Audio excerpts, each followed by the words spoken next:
We welcome Kecia Rust for her presentation on Housing Investors Dashboard. It's very odd addressing you all from up here. I'm going to take this because I think I'll have to walk around about. But I didn't want to lose the opportunity of all of you here to hear about this project that we're working on, because we'd really like your help, and we think that there's a good opportunity to work together on this.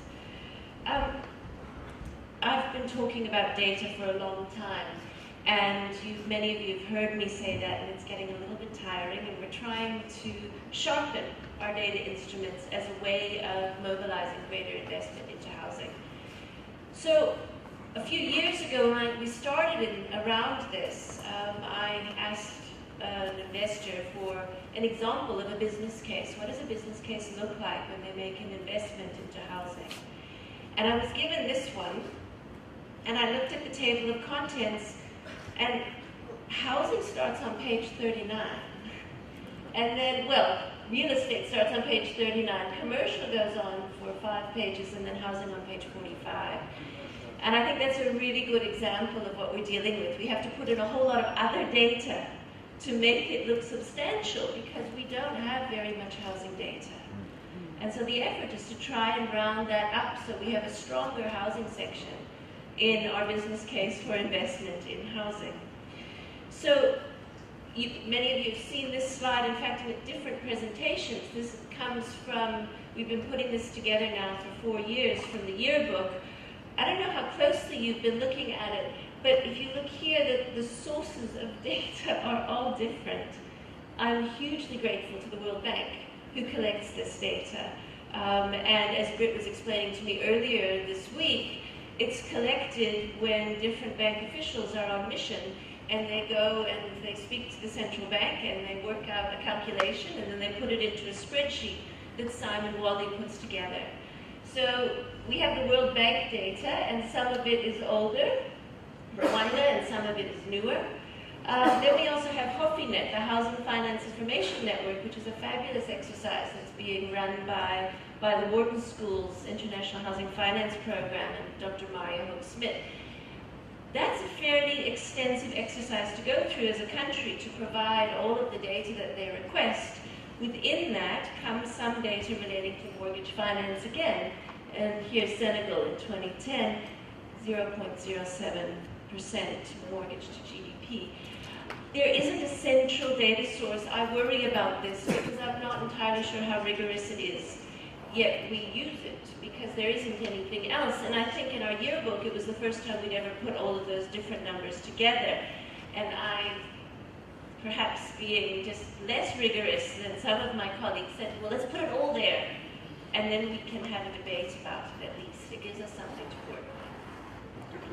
So the dashboard project was to say, well, how do we begin to address these data shortcomings?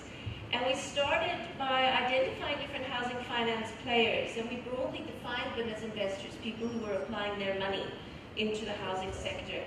And from about 146 that we found operating in the SADC region, we interviewed about 30 of them, and we said, well, what kind of data do you use? What do you look for, and how do you pull it together? And from there, a prototype dashboard of data was developed, and this was done by Bankable Frontiers. And we extended it with the support of the AUHF to also include Kenya and Ghana and Nigeria. And from there, we developed a database of 450 indicators. 450 indicators, the majority of which said nothing about housing, but said a whole lot about how different economies work. While that was happening, the World Bank revamped their website, and now they have this open data platform. And in fact, it's quite easy to access a lot of that data from the World Bank's open data platform. We tracked the data 2007 to 2012 to show some sort of trajectory. And what we learned from this ultimately was that we then suddenly, 450 indicators, we had too much data. Not enough analysis. What does that data mean when it comes together? How do you tell a housing story from all of these different data points? We also found that there was too little data because there were lots of holes. So even though the World Bank does collect a lot of data and it's available, it's not uniformly available across countries. And certainly Finnmark Trust has been working on this engaging with central bankers about collecting good data, broadly defined across the financial market.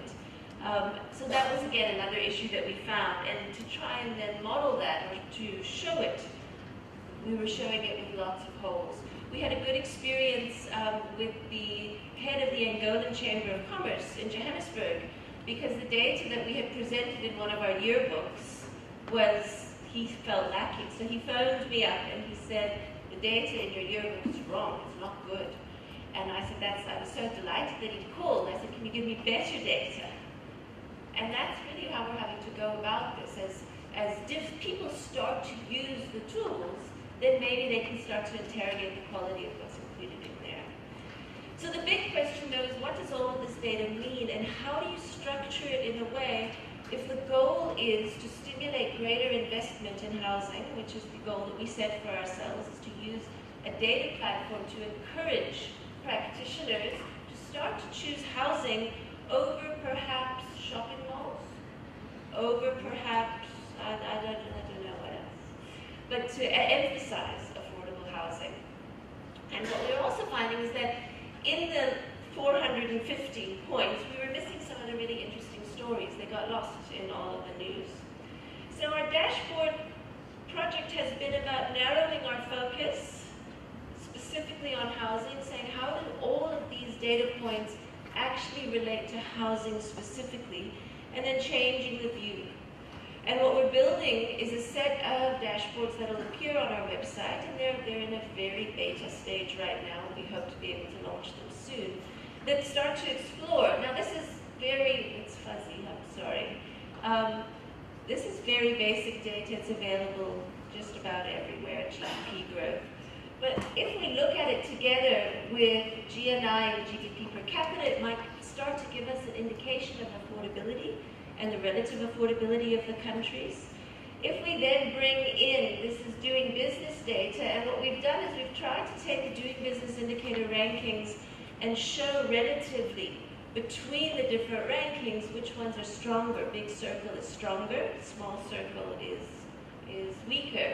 And then the ranking here, we're in Angola now, the ranking of Angola across the 17 countries that we're looking at, the SADC plus Kenya, Nigeria, and Ghana.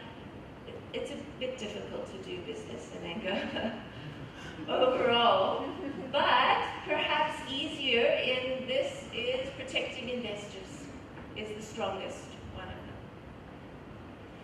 We can move on to South Africa. South Africa scores #1 internationally in terms of getting credit, which is a bit of a problem in South Africa. We have a large over-indebtedness problem. And that obviously has an impact on access to mortgage finance and other kinds of housing finance. And that's a story, again, that we would want the dashboard to tell. So when you have a big circle that says getting credit is easier in a particular country, well, how does that then translate to the housing finance question? Looking at Mauritius, Mauritius is ranked #1 in the region for, I think, the 5th year in a row, and 23rd overall internationally, and quite a good spread of strength in terms of the different doing business indicators. I'm sorry you can't read this very well. The graphics didn't work so well in my cut and paste. Then we also took, again, from the doing business, and we looked at construction and electricity and registering property, and looking at the relationship between those. So in some countries it might be relatively easy, take fewer days to register property, which is the brown in the middle, but takes extremely long to access electricity. So looking at those together, and how does that relate? The sidebar here, and the difficulty, of course, is that this is commercial property, this is not residential property. And that's a new gap that we're going to have to address. How do we start to relate the indicators to residential property? But we put that beside access to services, and this is using UN data here, which shows very low access to services and green higher access to services in different countries. Services being here water and sanitation. So, I'm sorry that the sound wasn't very good on that. I think the point about that is that there are lots of different technological solutions for trying to collect data. I think that scheme, that portal looks a little bit like LinkedIn, but it's more specifically targeted at identifying projects. It was mentioned earlier, I think, by one of the speakers in the China-Africa panel about the need to identify specifically where projects are and what the opportunities are. And that portal is one where one can start to do that. This should turn now. You can do that. And just to conclude, if there is any interest at all in trying to pull together the data that exists, that's something that we're really very interested in, and we'd like to work with all of you to make it as effective and easy as possible. This last photograph is really just to emphasize the fact that we need data, because we wouldn't ever have expected to find a satellite dish on top of a grass hut in Zambia.